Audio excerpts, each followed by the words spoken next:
In psychology, they say that one of the most exhausting illusions of the human mind is the eternal chase for happiness. People live as if joy is always waiting just a little further ahead, after the next achievement, the next purchase, the next milestone. They run faster, climb higher, push harder, believing that the summit will finally bring peace. Yet when they arrive, the summit vanishes, replaced by another horizon, another condition, another if only. This pursuit begins innocently. A student thinks, asterisk, I'll be happy when I graduate. Asterisk, the graduate thinks, asterisk, I'll be happy when I get the right job. Asterisk, the worker thinks, asterisk, I'll be happy when I earn more, when I marry, when I buy a house. Asterisk life becomes a chain of postponed happiness, always delayed, always dependent on something outside the present moment. Psychologists call this the arrival fallacy, the belief that fulfillment will arrive once a particular goal is reached. But the truth is harsher. Happiness postponed is happiness denied. The mind adapts quickly to success, so the joy of arrival fades almost instantly, leaving the person chasing again, convinced that they simply aimed too low last time. This cycle is not just tiring, it is enslaving.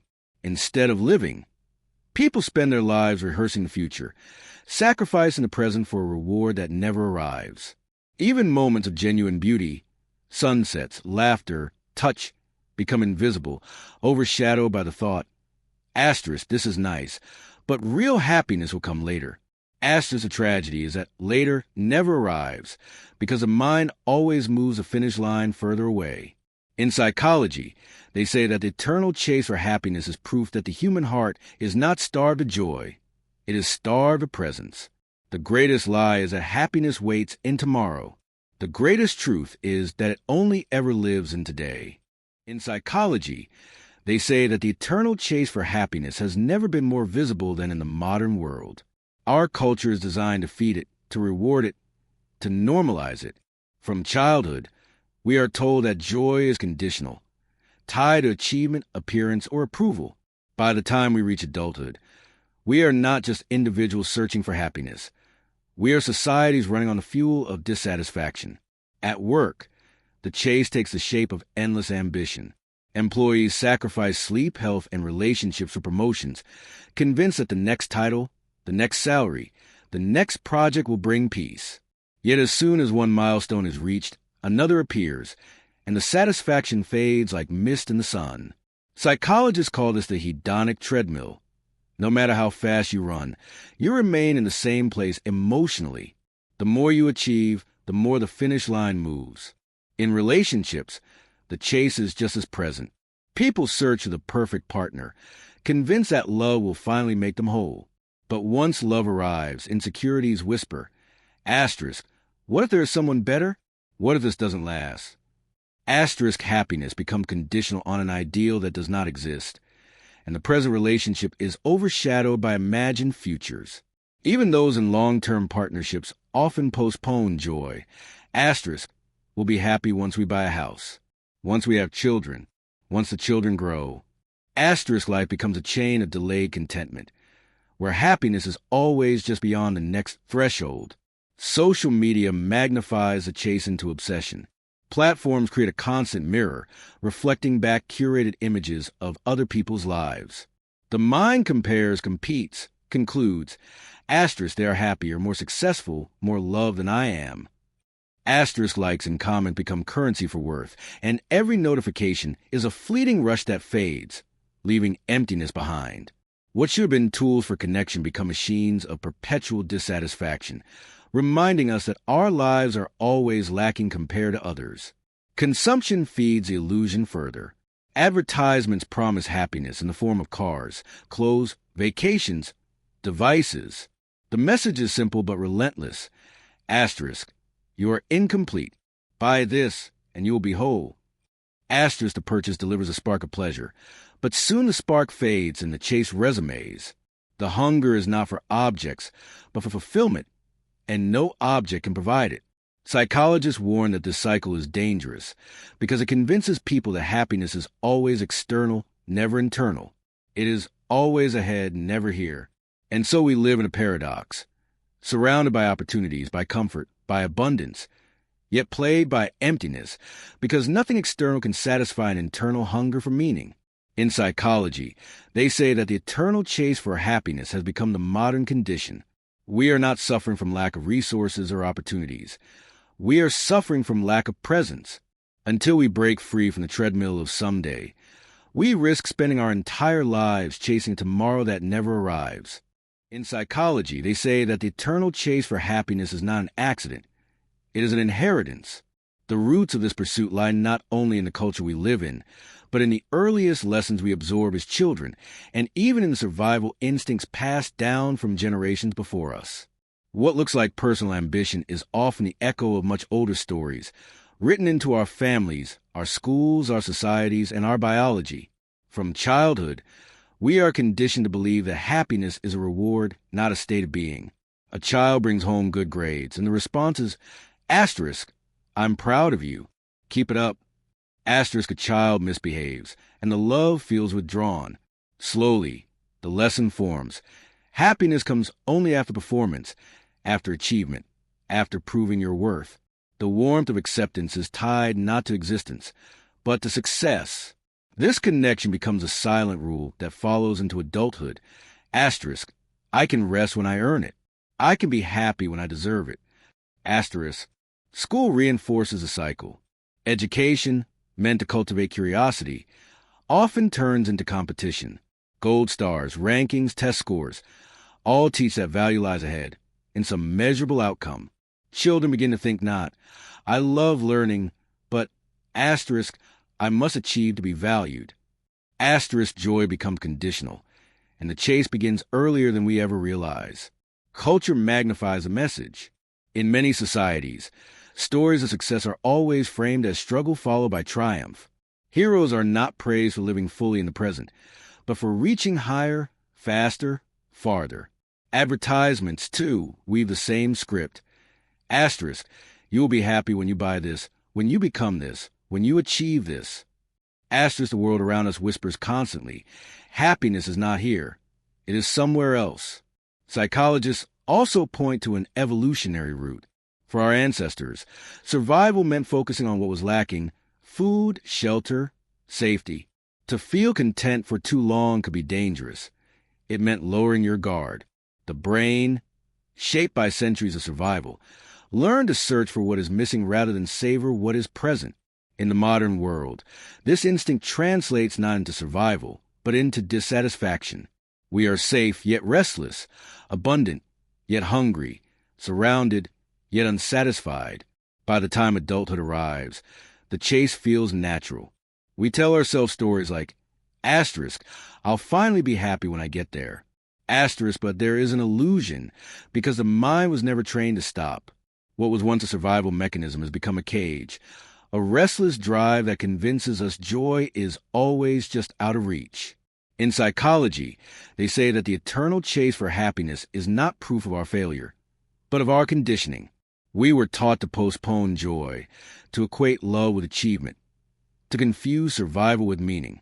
And until we recognize these roots, we remain runners on a track with no finish line, sprinting toward tomorrow that was never meant to arrive. In psychology, they say that the eternal chase for happiness does not only steal the present, it drains the self. What begins as excitement for the future gradually turns into exhaustion, because the body, the heart, and the soul were never designed to run endlessly without pause. The pursuit that was supposed to bring joy becomes the very reason joy disappears. Emotionally, the cost is heavy. People who postpone happiness until the next milestone rarely allow themselves to feel peace where they are. Instead, they live in constant anticipation, which quickly transforms into constant disappointment. Each arrival feels hollow.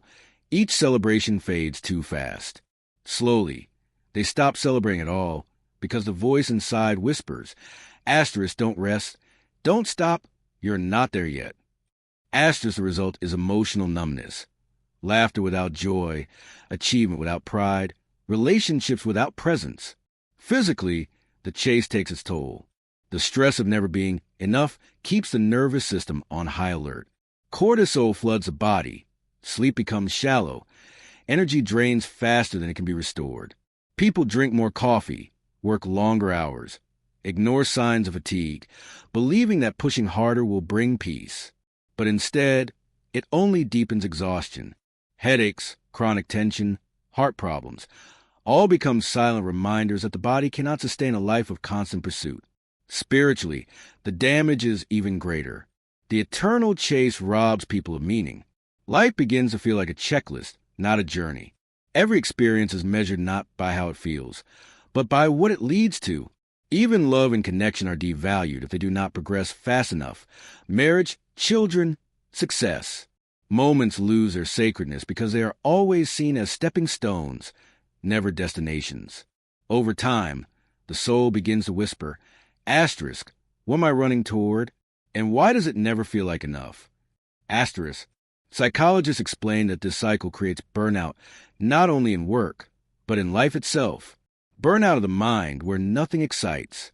Burnout of the body, where nothing restores. Burnout of the spirit, where nothing matters. The person keeps moving, keeps chasing, because stopping feels terrifying, but the cost is a life where motion replaces meaning. In psychology, they say that the eternal chase for happiness drains us because it replaces being with striving. The tragedy is not only in the exhaustion, it is in the fact that while we are running toward someday, the only time we ever had, asterisk today, asterisk, is quietly slipping away. In psychology, they say that the eternal chase for happiness does not only wear down the self, it erodes relationships. Because when the mind is always fixed on the next destination, it cannot truly be present with the people who walk beside us now. Love, friendship, and family bonds all suffer when joy is forever postponed to someday. In romantic relationships, this pattern is subtle but devastating. A partner might think, asterisk, we'll be happy once we move in together, once we buy a home, once we get married, once we have children. Asterisk, each milestone comes and goes, but satisfaction is fleeting, replaced by the next goal. Instead of savoring the ordinary beauty of evenings together, laughter at the dinner table, or a quiet embrace, couples live in a constant future tense. One partner may eventually feel unseen. Asterisk, you're always chasing something ahead of us. You never notice me here now. Asterisk, love begins to feel conditional, as if the present is never enough to hold. Friendships suffer in similar ways. Friends gather, but conversations drift into comparisons. Careers, incomes, achievements. Instead of enjoying the comfort of companionship, people measure themselves against each other's milestones. Unspoken envy grows, or shame seeps in.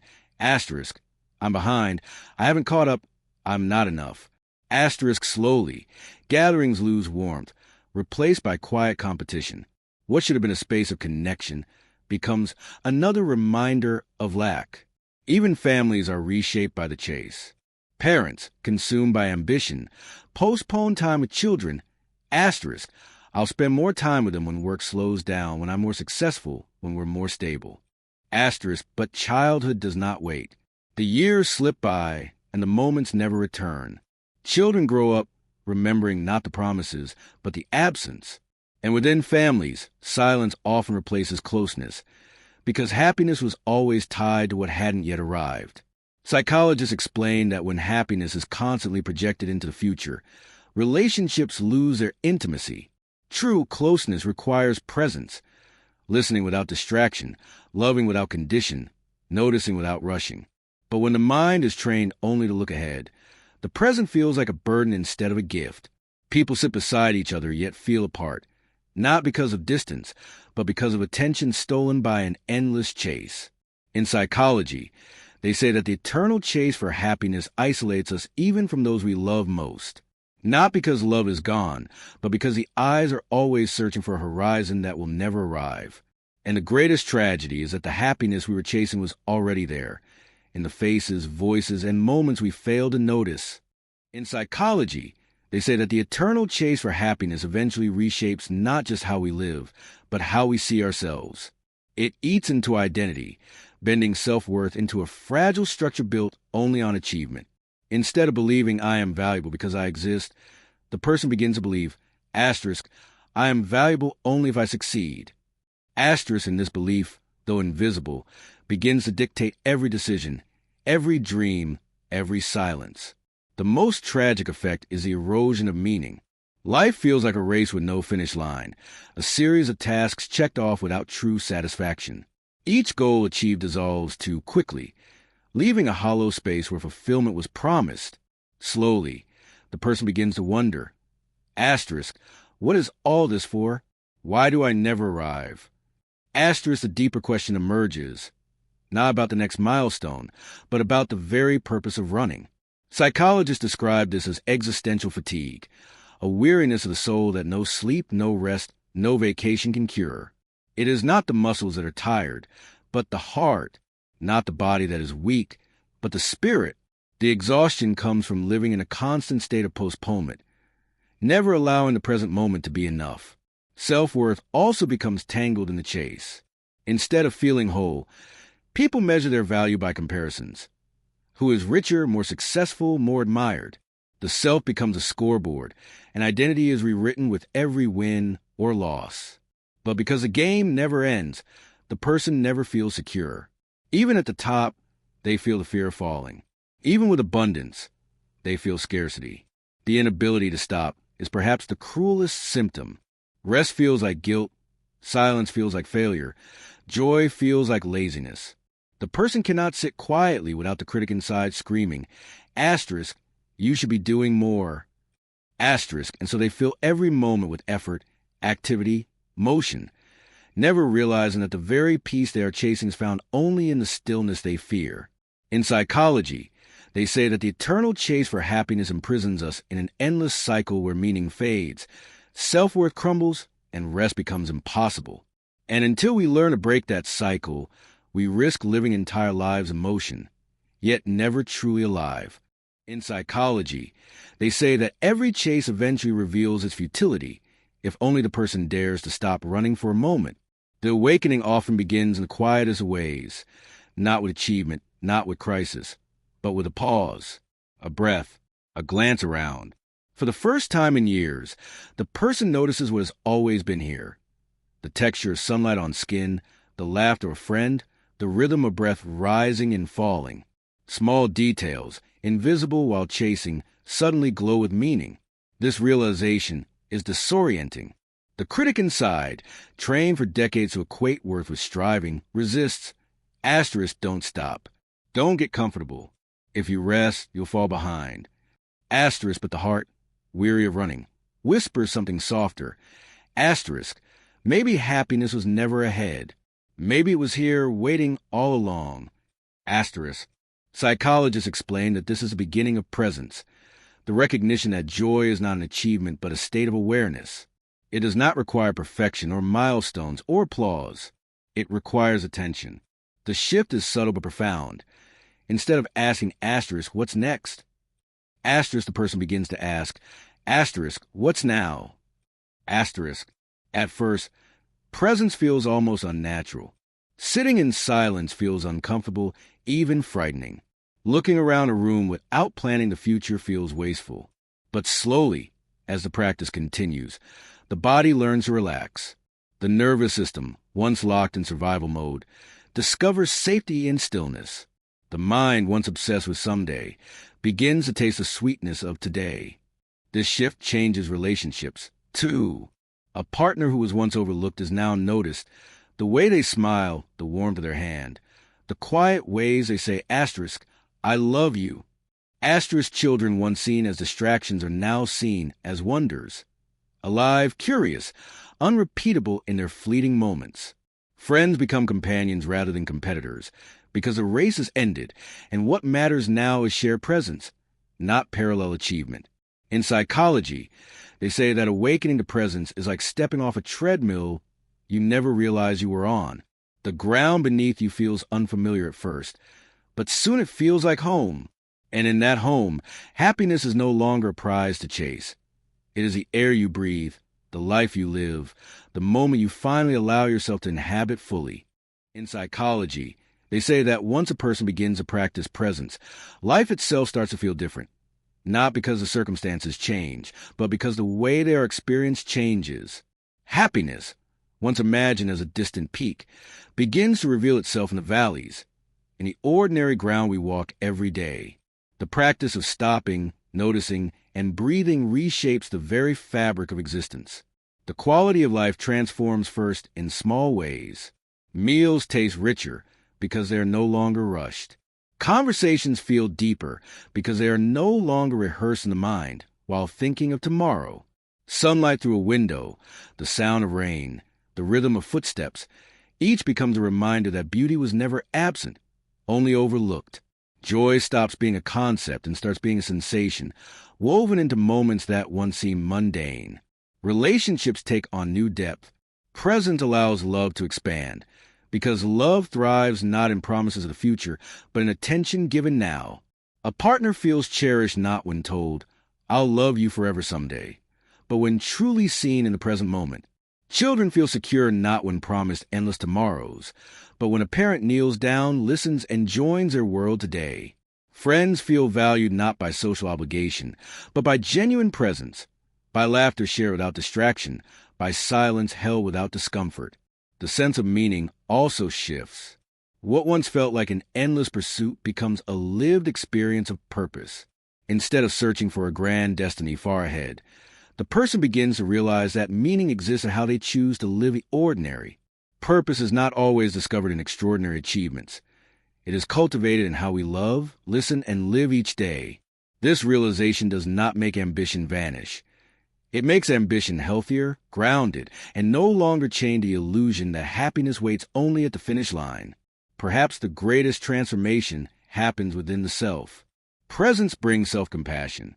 Instead of treating themselves as a project that must constantly be improved, the person begins to treat themselves as someone already worthy, already enough. The critic inside grows quieter, replaced by a softer voice. Asterisk. You are allowed to rest. You are allowed to be here. You are allowed to feel joy without earning it. Asterisk. Psychologists emphasize that presence does not erase struggle, but it changes the relationship to it. Pain, disappointment, and loss still arrive, but they are felt, acknowledged, and lived through instead of avoiding the chase for some perfect future. This resilience becomes a new form of strength. Not the strength of running faster, but the strength of staying grounded when life is difficult. In psychology, they say that learning presence does more than end the chase for happiness. It creates a new way of living. Life stops being a race and becomes a rhythm. The present stops being an obstacle and becomes a gift. And the self, once exhausted by pursuit, finally learns what it means to rest, to breathe, and to belong fully to the moment that is here now. In psychology, they say that the greatest freedom a person can discover is not found at the end of the chase, but in the decision to stop running. For years, life feels like a race towards some distant horizon. Graduations, careers, possessions, milestones, recognition. Each achievement promises joy, yet joy evaporates the moment it is touched. The person, exhausted but determined, runs harder, believing the next horizon will finally deliver. But at last comes awakening. Happiness was never in the distance.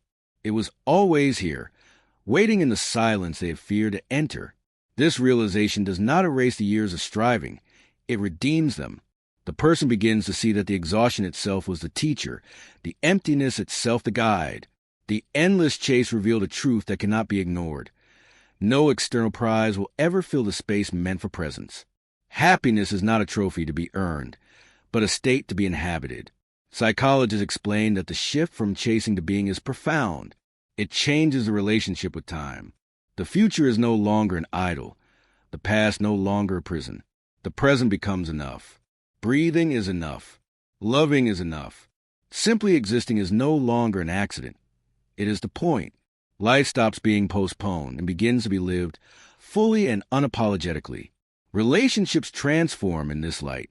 A partner is no longer seen as a condition for happiness, but as someone to share it with. Friends are no longer mirrors for comparison, but companions in presence. Children are no longer burdens to manage for a future. They are treasures to cherish in the moment they are small. Family meals, walks, conversations, all take on a sacredness because the person finally understands. Happiness is not in the milestones, but in the moments. Even ambition evolves. Dreams are still pursued, but not as the price of worthiness. Work is still done, but not as a substitute for life. Goals become expressions of creativity, not conditions of joy. The person learns that striving and resting can coexist, that ambition does not have to exile peace. Instead of the hedonic treadmill, life becomes a dance, sometimes reaching, sometimes pausing, but always rooted in presence. In psychology, they say that the end of the chase is the beginning of freedom. True happiness is not found by running faster, but by stopping long enough to notice that you are already where you need to be. And when this truth sinks into the heart, the horizon no longer taunts with promises. It simply frames the sky. The person no longer lives for someday. They live for today. And in today, at last, they are free.